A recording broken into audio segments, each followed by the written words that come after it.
Welcome to Loud and Lifted Quick Lift. I'm Betsy Ham, and this is where we take the key takeaways from a full episode and turn it into something you can actually use this week.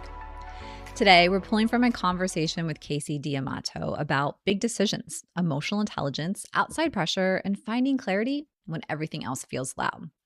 And there was one idea from that conversation that has stayed with me. Sometimes we're not stuck on the decision. We're avoiding the conversations that come after it. Annoying, right? Because we tell ourselves we need more information, more time, another meeting, a better plan, maybe one more spreadsheet, although personally, it's never the spreadsheet. But a lot of time, we already know the answer. We know the role is no longer working. We know the partnership has run its course. We know someone is not meeting our expectations. And we know that the workload is unsustainable. The decision may be uncomfortable, but it's not actually unclear. What feels unclear is everything that comes next. What will they say? Will they be angry, disappointed? Will they think I'm selfish, difficult, disloyal? Will they make it a whole thing? I mean, you know the type. So instead of having that conversation, we try to solve around it. We add another process, move responsibilities around, take on more ourselves, give one more chance without clearly saying it's the last chance. We wait for the perfect moment, which oddly enough never appears on the calendar. And this is where avoidance gets tricky because it can look a lot like leadership. We're working, we're problem solving, trying to protect the team, being thoughtful or patient.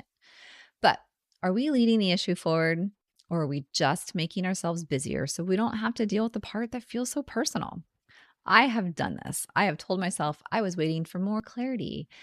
Deep down, what I was waiting for was the conversation to somehow become less uncomfortable.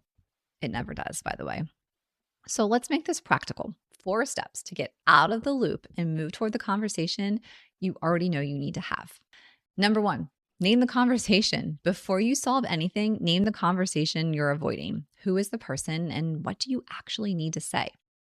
Not the softened version, not the opening paragraph you're writing in your head to prove you're still a good person, and not the 12 supporting details you plan to use so there's absolutely no chance they can disagree with you.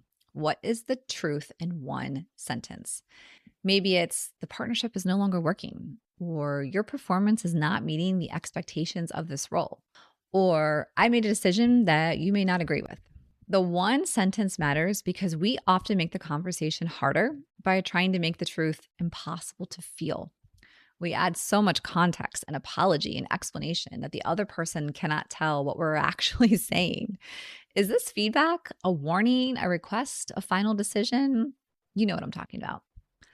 Clarity is not cruelty. You do not have to say everything in one sentence, but you should know the point of the conversation in one sentence.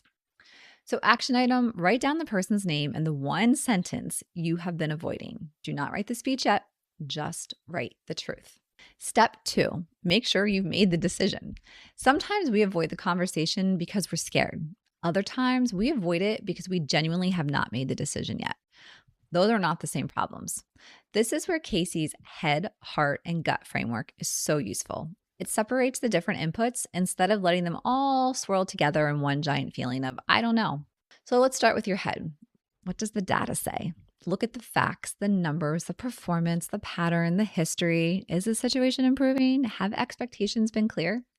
Have you already provided support or feedback along the way? Then look at the heart. Who is affected and what are you feeling? Who may be hurt? What relationship could change? Are you staying because of loyalty, guilt, fear, or maybe just responsibility? Or are you trying to protect someone from a feeling that they may need to experience? And then the gut. What do you know? Not what can you prove in a PowerPoint, not what everybody else thinks you should do.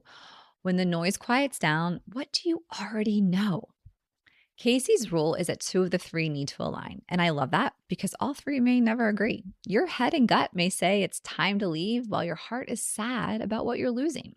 The goal is not to eliminate every uncomfortable feeling. The goal is to understand whether the discomfort means the decision is wrong or simply that the decision has a cost.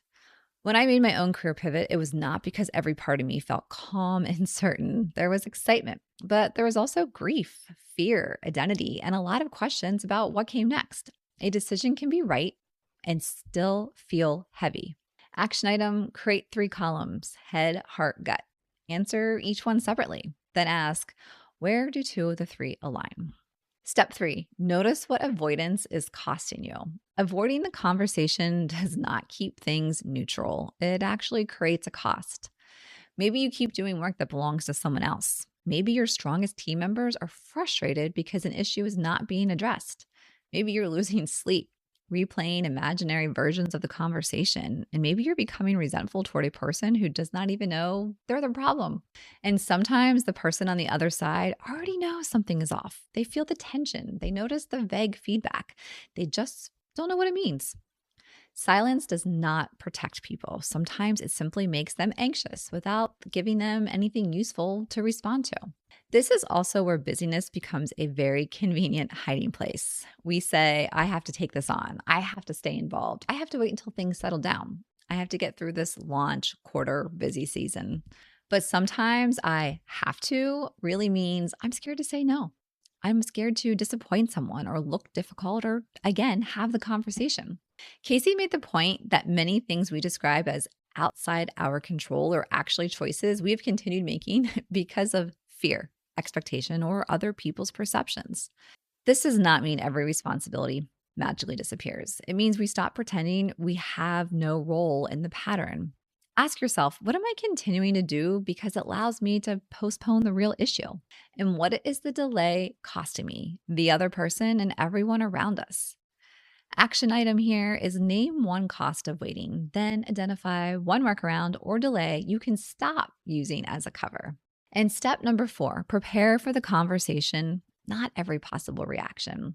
Now comes the part nobody enjoys. You have to have the conversation. But there's a difference between preparing and obsessing. Preparing means getting clear in your message. Obsessing means rehearsing every possible thing the other person could say and trying to build a response for all of it. That's impossible. Humans remain wildly committed to being unpredictable. Do not prepare alone. Call a mentor, talk to a friend who's handled something similar, ask a coach. Find the person who will help you get clearer and more direction, not the person who will help you avoid it for another 3 weeks. Before the conversation, manage your emotional state. Kasey uses a 2-minute rule. Give yourself a defined amount of time to feel angry, frustrated, hurt, overwhelmed, scared. It may literally be 2 minutes. It may be a day. The point is not to suppress the emotion. It's to keep the emotion from running the meeting. So get clear on 4 things. What is the decision or issue? What does the person need to understand? What happens next? And what is not up for debate? Then open directly. You might say, I want to be clear about why I asked to meet. I have decided X. Or I need to address something that is not working. I want to be clear about the change that needs to happen. Or even, this is difficult for me to say, but I do not want that difficulty to make me unclear. Then say the thing. You can provide context without burying the message. You can be compassionate without turning decision back into a group vote. You can listen without abandoning what you came to communicate. And here's the hardest part. They may not like it. They may be disappointed. They may disagree. They may need time. Your job is not to make sure they have no reaction. Your job is to communicate clearly, treat them fairly, and allow them their own time to respond. Emotional intelligence does not mean making sure nobody feels uncomfortable. It means recognizing your emotions, understanding theirs, and still staying grounded enough to communicate the truth. Action: write your opening 2 sentences, then put the meeting on the calendar before fear turns into another someday. That's the 4-step process. Think about the one conversation sitting in the back of your mind right now. Name it. Run the decision through your head, heart, and gut. Be honest about what the waiting is costing you. Prepare your opening, not every possible reaction, then set the meeting, because the conversation is probably not going to become easier while you wait. And the goal is never to walk in without fear. The goal is to stop letting fear make the decision for you.